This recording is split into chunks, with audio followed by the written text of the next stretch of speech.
Installing self-sticking vinyl plank flooring is a relatively easy do-it-yourself project, but preparation is key.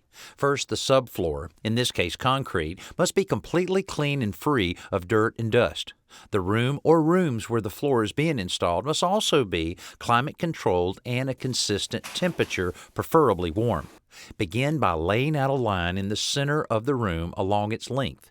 This is where the installation begins so that the cuts along the two long walls will be equal. Begin at one end. It's important that no piece be less than 6 inches in length and that the joints on adjacent rows do not align with each other. Since all of these pieces are of equal length, the first piece of each row should be cut carefully to maintain the offset of joints and leave the piece at the other end at least 6 inches long. Using a square and a sharp utility knife, the pieces are scored to about half their depth, then snapped in half.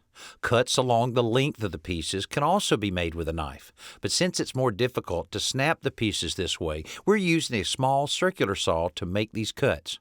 The cushioned self-adhesive backing on these planks is repositionable so they can be moved if the initial placement isn't quite right. It's important that each piece of flooring be tight against the adjacent pieces, but there should be a small gap around the edges of the room to allow for expansion and contraction of the material. That gap is then covered with shoe molding, which is nailed to the baseboard around the room, concealing the edges and holding them down. Finally, use a weighted flooring roller to firmly bond the vinyl planks with the subfloor below, and you've created a brand new, beautiful floor.